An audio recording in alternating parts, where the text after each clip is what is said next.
we have a breaking news coming in now, urging Russia and Iran to step aside from Syrian crisis. U.S. President Donald Trump announced the launch of military against the regime of President Bashar al-Assad over the suspected chemical attack in eastern Ghouta's Douma town. Now, Trump announced the strikes were conducted in coordination with France and the United Kingdom. Trump also said that the purpose of the strikes is to establish a strong deterrent against the production, spread and use of chemical weapons.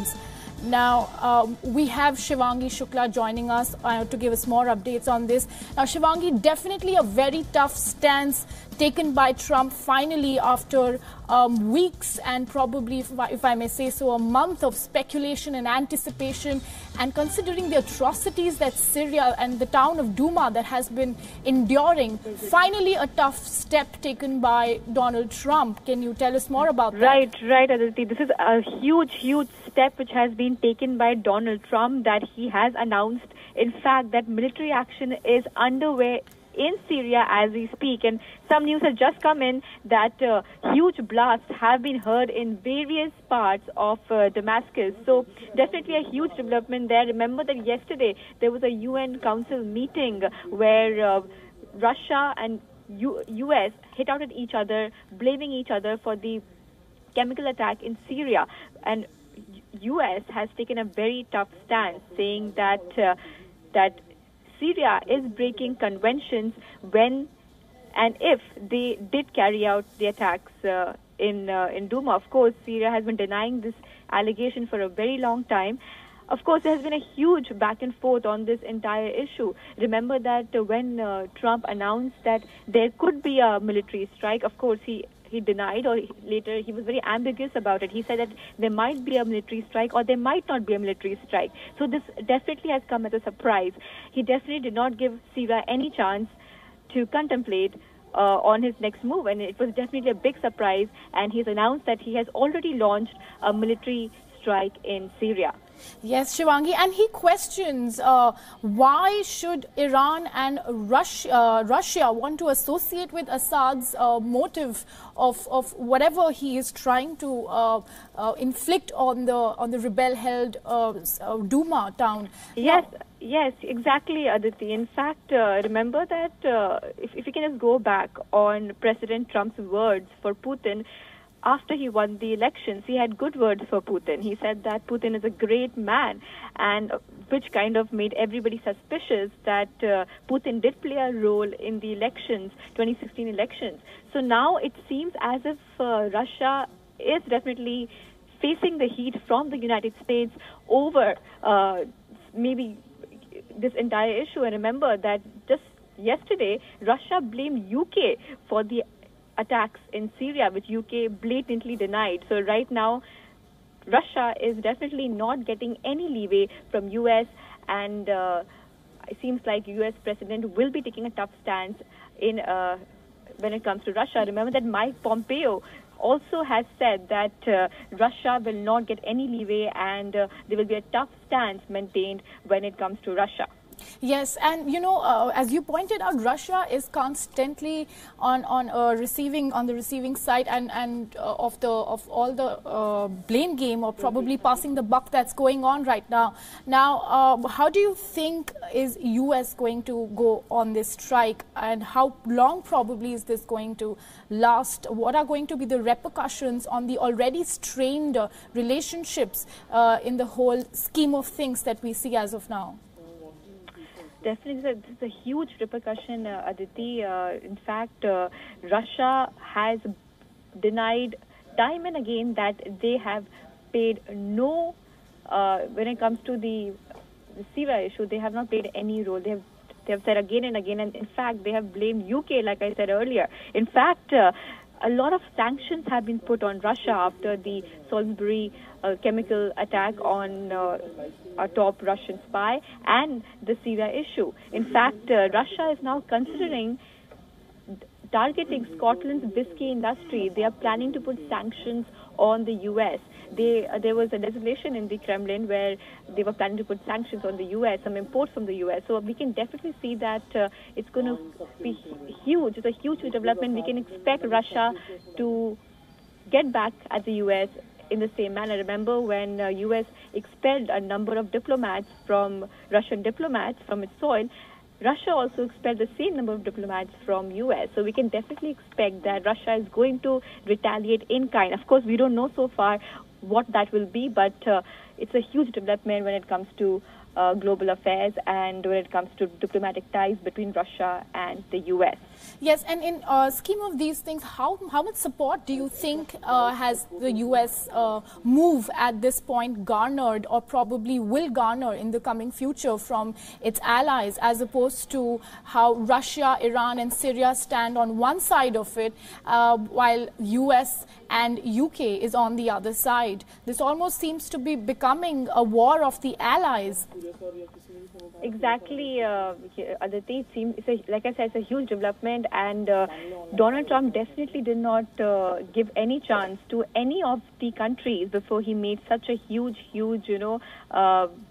move here. Let me just go back and tell you what exactly has happened. He has announced a huge strike in Syria, and that too we are hearing that there has been multiple blasts heard in Damascus. So we're not sure whether this is because of the military strike by the U.S., but it seems so. It's definitely, we need to watch out what's going to happen next. It seems as if there perhaps, hopefully, will be some intervention from the UN, but it seems so far that the U.S. has gone ahead and it has escalated the issue, because UN had called out yesterday for all countries to cooperate on the Syrian issue, or the repercussions are going to be very bad. It seems like it has just started, and Russia will soon retaliate to US's actions.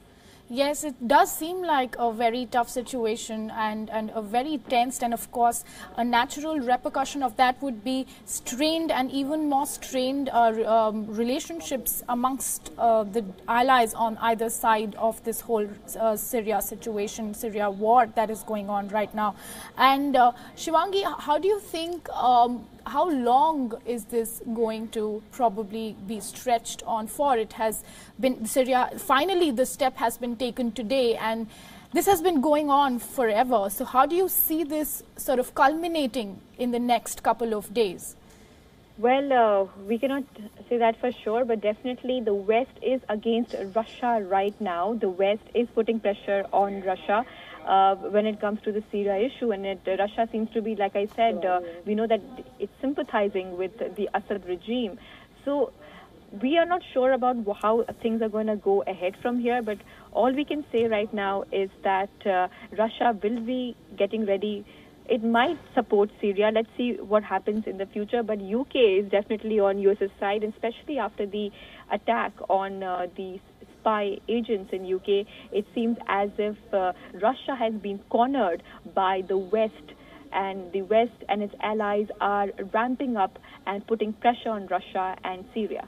Yes, Shivangi, I'd like you to hold to that and hold on to that as we come back to you later. For now, let's listen in to what Donald Trump said in his address. To launch precision strikes on targets associated with the chemical weapons capabilities of Syrian dictator Bashar al-Assad. A combined operation with the armed forces of France and the United Kingdom is now underway. We thank them both.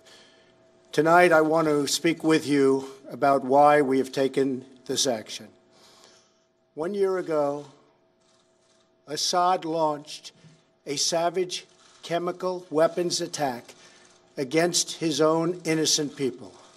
The United States responded with 58 missile strikes that destroyed 20% of the Syrian Air Force. Last Saturday, the Assad regime again deployed chemical weapons to slaughter innocent civilians, this time in the town of Douma, near the Syrian capital of Damascus. This massacre was a significant escalation in a pattern of chemical weapons use by that very terrible regime. The evil and the despicable attack left mothers and fathers, infants and children thrashing in pain and gasping for air. These are not the actions of a man. They are crimes of a monster instead. Following the horrors of World War I a century ago, civilized nations joined together to ban chemical warfare. Chemical weapons are uniquely dangerous, not only because they inflict gruesome suffering, but because even small amounts can unleash widespread devastation. The purpose of our actions tonight is to establish a strong deterrent against the production, spread, and use of chemical weapons. Establishing this deterrent is a vital national security interest of the United States. The combined American, British, and French response to these atrocities will integrate all instruments of our national power, military, economic, and diplomatic. We are prepared to sustain this response until the Syrian regime stops its use of prohibited chemical agents. I also have a message tonight for the two governments most responsible for supporting, equipping, and financing the criminal Assad regime. To Iran and to Russia, I ask, what kind of a nation wants to be associated with the mass murder of innocent men, women, and children? The nations of the world can be judged by the friends they keep. No nation can succeed in the long run by promoting rogue states, brutal tyrants, and murderous dictators. In 2013, President Putin and his government promised the world that they would guarantee the elimination of Syria's chemical weapons. Assad's recent attack and today's response are the direct result of Russia's failure to keep that promise. Russia must decide if it will continue down this dark path or if it will join with civilized nations as a force for stability and peace.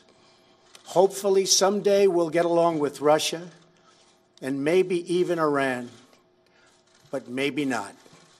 I will say this. The United States has a lot to offer. With the greatest and most powerful economy in the history of the world.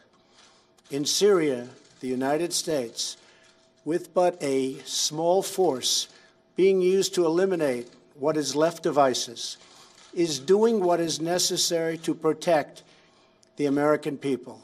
Over the last year, nearly 100% of the territory once controlled by the so-called ISIS Caliphate in Syria and Iraq has been liberated and eliminated. The United States has also rebuilt our friendships across the Middle East. We have asked our partners to take greater responsibility for securing their home region, including contributing large amounts of money for the resources, equipment, and all of the anti-ISIS effort. Increased engagement from our friends, including Saudi Arabia, the United Arab Emirates, Qatar, Egypt, and others, can ensure that Iran does not profit from the eradication of ISIS. America does not seek an indefinite presence in Syria under no circumstances.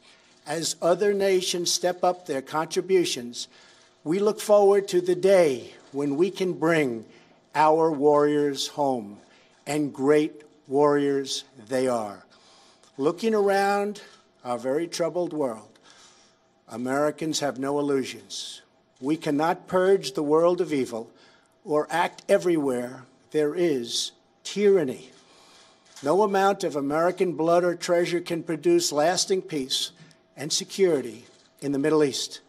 It's a troubled place. We will try to make it better, but it is a troubled place. The United States will be a partner and a friend, but the fate of the region lies in the hands of its own people. In the last century, we looked straight into the darkest places of the human soul. We saw the anguish that can be unleashed and the evil that can take hold. By the end of World War I, more than 1 million people had been killed or injured by chemical weapons. We never want to see that ghastly specter return.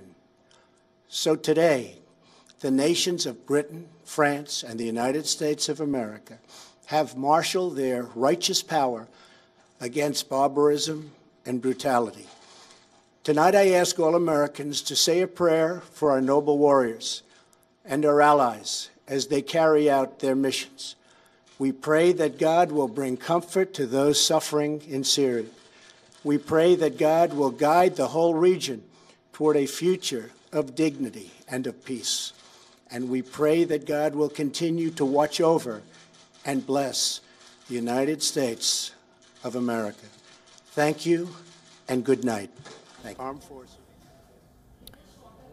Well, now to give us more on that, we have our correspondent Daniele Pagani joining us. Now, Daniele, a very strong move. It was speculated for sure, but does it come as a surprise right now to most of us?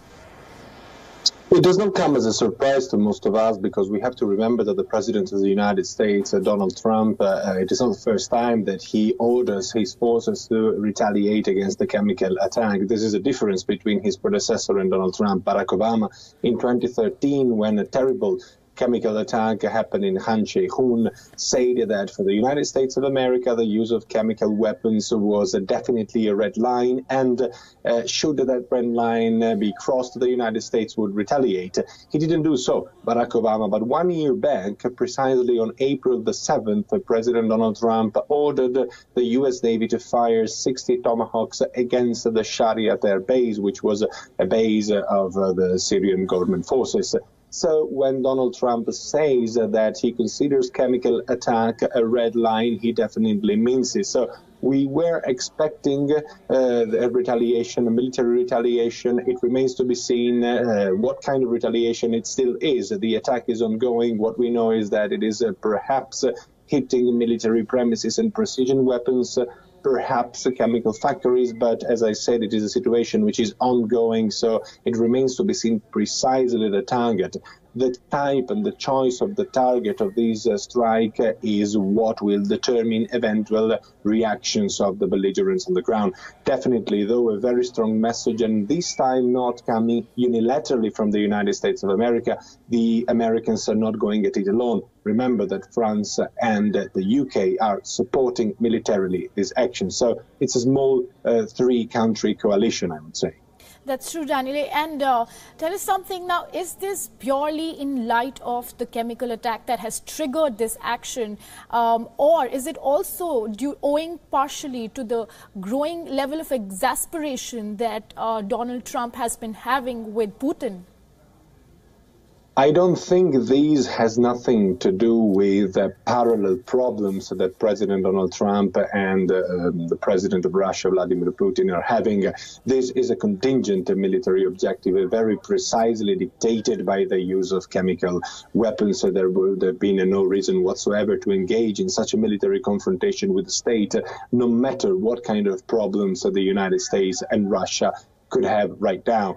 If you remember, a few days back, the President of the United States, Donald Trump, even said he had all the intentions to pull out of Syria slowly, and as soon as possible, because he saw no future for the United States Army in the country. So I would say that no, this is strictly linked, as of now at least, to the chemical attack that the United States, France and the UK believe is a responsibility of the Syrian government, and therefore also of Russia and Iran, who, remember, are the most relevant military ally of the Syrian president, who without them would perhaps not be the president anymore. Yes, Daniel. And Daniel, in the scheme of, as you also pointed out, the war amongst on either sides of the allies, where we have Russia supporting Syrian government and Iran together on one side, and on the other hand we have the US, UK supported by France. How do you see this unfolding in the near future?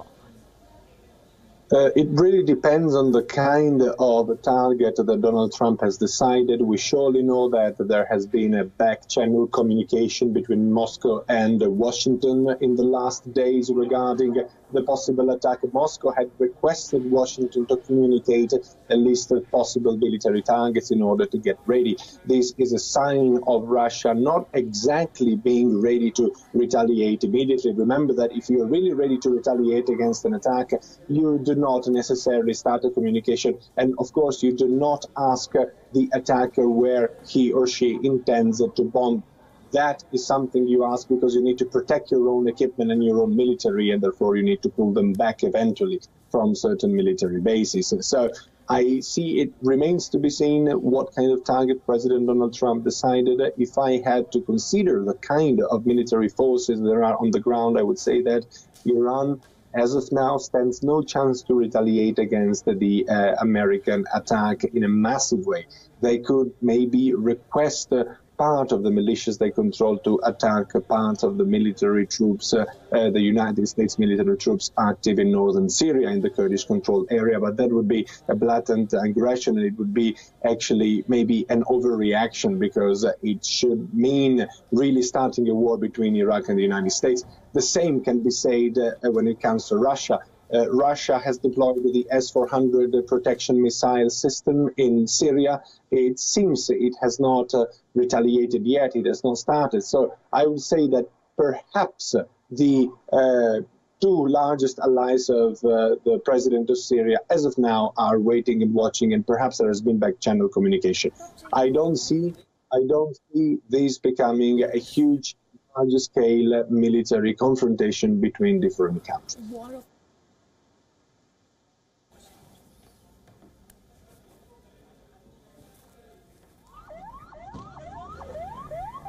Yes, Daniele, and tell us about how, we see now Syria has, as you said, this has been an ongoing, they've been inflicting the atrocities on Syria forever. Now, finally, does this seem like probably the start of a way out for the Syrian atrocities? No. This cannot be a way out. This is a contingent moment, a contingent bombardment. It will have consequences. If not military consequences, it will have strong and heavy diplomatic consequences. When I say that Iran and Russia perhaps will not militarily retaliate directly against the United States, I'm not saying they will not retaliate somehow. They will surely use all the possibilities they have in order to retaliate diplomatically, economically. That remains to be seen. As we said, the strikes are ongoing, so it is not yet clear even what kind of targets are being hit, which is a fundamental detail to understand how this story could unfold. Certainly, a new action, a new heavy military action against the president of Syria does not mean that this is the end. Hi. Daniele, this is Akanksha. I am now part of the bulletin. I'll have to request you to pause over there. We'll come back to you for more. Right now, let me quickly go across to Glenn Carl, former intelligence officer, who's also joining us on this live broadcast. Mr. Carl, how do you see things shaping up now with Donald Trump, taking this big, huge call of calling for a strike in Syria? Well, there are so many things of importance and dramatic consequence happening in the United States political system now that this just adds to the overwhelming series of sensations and directions we all have to look in. I was listening to our colleague speak moments ago and agree with, I think, everything that I heard him say. Until we know where the strikes are and who has been killed or hurt, it's that much harder to predict what response the Russians or the Iranians will make.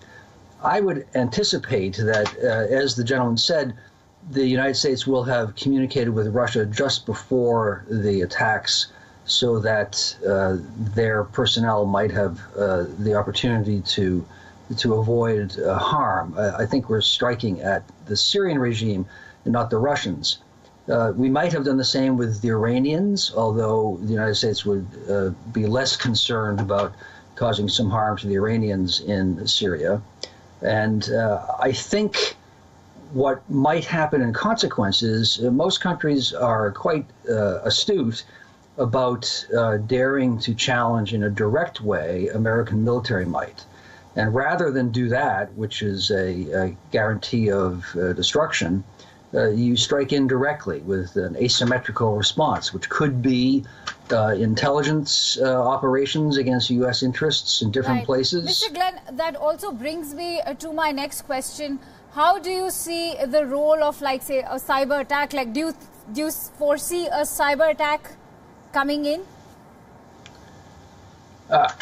I don't know that I predict it, but I think it's very plausible. Yes, they're hard to anticipate what it will be and where to respond. It is an indirect means of responding, which is probably wise if you are Iranian or any opponent of the United States.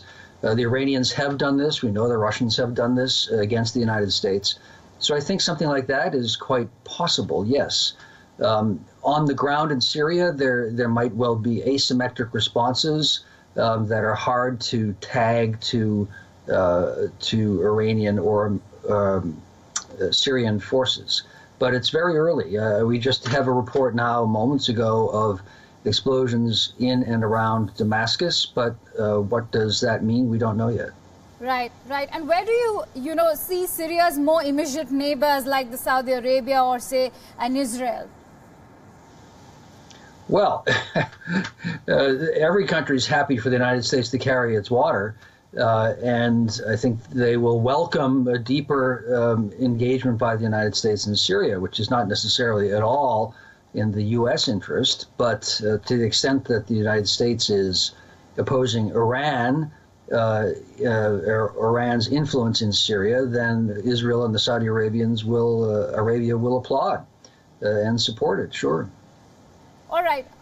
I would also request you to actually analyze the entire global scenario, because here, we are standing at a very crucial juncture where, you also have the Houthis attacking Riyadh, which, Saudi Arabia is claiming that are backed by Iran. So how do you see the global scenario at the moment, Yeah, well, the Saudis have been quite successful in the last year and a half in convincing Donald Trump to align U.S. policy more fully with the Saudi interests, which means that we have walked away from President Obama's historic shift in U.S. policy in the Middle East, which was rather than siding with the Sunnis, which means Saudi Arabia fundamentally, against Iran, we were trying to play a more neutral or balanced role. The Iranian nuclear deal was part of that, and an historic decision. In walking back from that, or at least having the Saudis successfully convince Trump that our interests lie with Saudi Arabia more, we are now once again taking sides. It's not clear to me at all that the historic U.S. position, which is pro-Sunni, in the going forward in the coming to the middle of the 21st century, is necessarily in the U.S. interest, but that seems to be what's now happening. With the Houthis, the U.S. has supported the Saudis. It seems to have been a rash and so far unsuccessful act, which has polarized what was a civil war, certainly, and now made it part of the proxy fights between Sunni and Shia, U.S. indirectly, and the Iranians. It's polarized the situation. Right, right. Mr. Karl, I'm going to come to you to speak about the role of Turkey over here. But before we do that, I'm just going to have to request you to pause, because we'll just go across to a story which, of course, so is this the precursor to World War III? That is the big question right now that, is being posed after what Donald Trump has done by calling a strike in Syria. Remember, the two world wars were also triggered by seemingly small incidents, with global powers firmly in two opposite camps now. Could the events in West Asia snowball into another world war? WION's associate editor Palki Sharma Upadhyay takes a look. So Russian news networks want the citizens of that country to prepare for war. US President Donald Trump says ties with Russia are at an all-time low. There is now a threat of a military confrontation. Is this the beginning of a third world war, is the question we're asking. Just like the two previous world wars, remember, the conflict in Syria has splintered into a number of small battles. It's a very complex maze, but we can broadly divide all the players into two camps. The first one, for the sake of easier understanding, we're calling it the blue camp, led by the United States. The United States intervened in the Syrian war back in 2014. The American forces have never fully extended their support to the rebels, but they want to unseat Bashar al-Assad. The next member of this team is Saudi Arabia. It's a neighbor of Syria. Saudi Arabia is firmly in the blue camp. 2 days back, Crown Prince Mohammed bin Salman said that if their partners require it, Saudi Arabia will take part in any military action in Syria. Another neighbor of Syria, this is Turkey, and Turkey's position has been ambivalent. It has been a major player in Syria. In the past, Turkish forces have extended their support to the rebels, but recently, President Erdogan raised his concerns over growing tensions between the US and Russia. Then come France and the United Kingdom. Leaders from these two countries are currently in a huddle with the United States. They're exploring their options for a retaliation to the chemical attack in Syria. There you have Mr. Macron and Theresa May of the UK. They're both looking at their options. Israel comes next, another country that shares its border with Syria. Israel so far has ostensibly been sitting out of the Syrian conflict, and I use the word ostensibly because Israeli forces have carried out targeted attacks on alleged Iranian bases and suspected Hezbollah arms supplies in Syria. They've been firing rockets, they've been firing at some sections in Syria. The second camp that we're talking about tonight is led by Russia. We're calling it the Red Camp, Vladimir Putin. This country firmly backs the Assad regime in Syria. The Russians are deeply invested in Syria, financially, politically, and militarily. Russia helped Bashar al-Assad secure his presidency, so he will certainly remain loyal to Moscow. While global leaders have distanced themselves from Assad, the Syrian president found another friend in Iran. It's an interesting mix. Iran has been backing the Syrian regime. The survival of the Assad regime is crucial to Iran's regional interests, which is why Tehran gave tactical, strategic, even military support to Bashar al-Assad. Another interesting player, not a player yet, but a voice maybe, is Bolivia. Bolivia has voiced its concern against a military intervention by the United States in Syria. The Bolivian envoy to the UN Security Council said that an attack on Syria would be an attack on the entire UN system. There are other factors to consider. The Islamic State still has its eyes on Syria. They still control some pockets in this country. The Kurdish forces hold wide areas of the northeast. The rebels who were waging a war against the Russian and Syrian troops in eastern Ghouta have largely been contained for now, but they're around somewhere. Then there are two fence-sitters who could prove to be wild cards if this conflict in Syria escalates. So far, China has maintained its distance from the war in Syria. But Beijing, remember, has key interests in this region. It has expressed interest in helping rebuild the country. And the second big player could be India. New Delhi has been closely watching the situation in Syria. The Syrian regime has often called on the Indian government for support and diplomatic involvement in the conflict. But India so far has refused to take a side. And we wonder if the situation were to boil over, which side would India stand on? And now to the question of who benefits from this war. We made a balanced sheet of sorts, and this is how it looks. The debit, we call it, the people who've lost, the factions who've lost. Over the course of the last 7 years, 6.1 million people have been displaced internally in Syria. More than 5.5 million people have fled the country. They sought refuge primarily in Turkey, Iraq, Egypt, Lebanon, and Jordan. The United Nations estimates that 500,000 people have been killed in the long-drawn war, with multiple players fighting each other. But Syria was not always like this. For 4 years before the war, its GDP grew at a promising 5% annually. In the years that followed, the economy slumped, with growth figures down by 62%. And while Syria suffered the losses, rich dividends were reaped by international players who found this to be the perfect opportunity to make some money. Whose account was credited? In the name of helping the Assad government, Russia sold $2 billion worth of defense equipment to Syria in the year 2017 alone. While the Kremlin became the broker for the government forces, Washington found a customer base in the rebel forces. The US denies these reports, but there's ample proof of Washington arming regional Gulf players who in turn back the rebel forces in this region. The US sold equipment worth $200 million to the Qatar Air Force. Why is that important?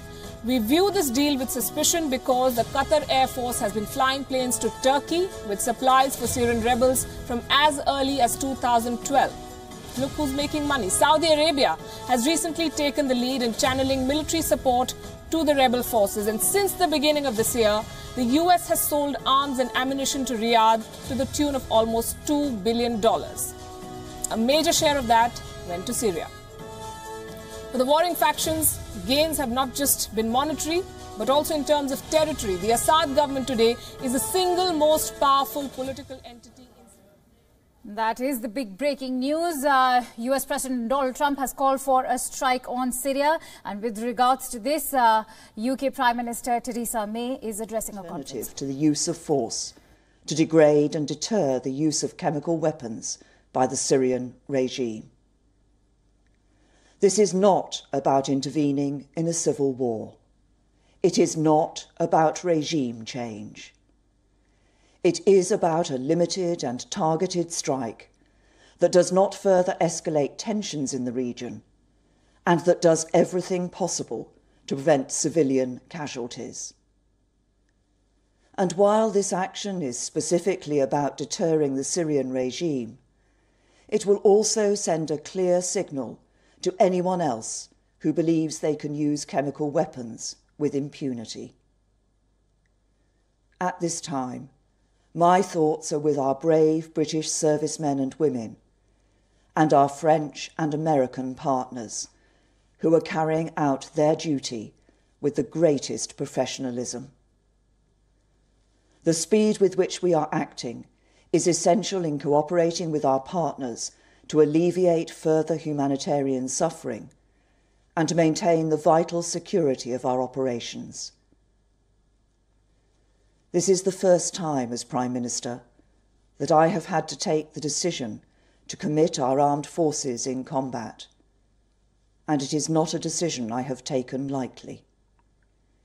I have done so because I judge this action to be in Britain's national interest.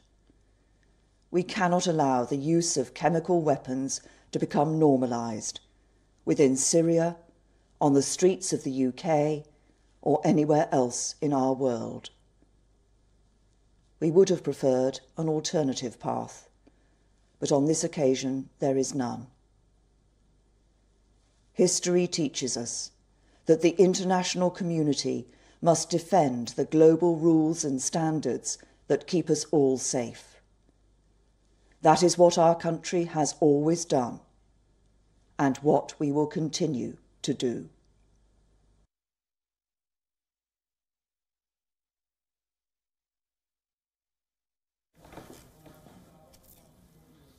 Okay, we just heard UK Prime Minister Theresa May address everyone. Let's quickly go across to our guest, Mr. Glenn Carl.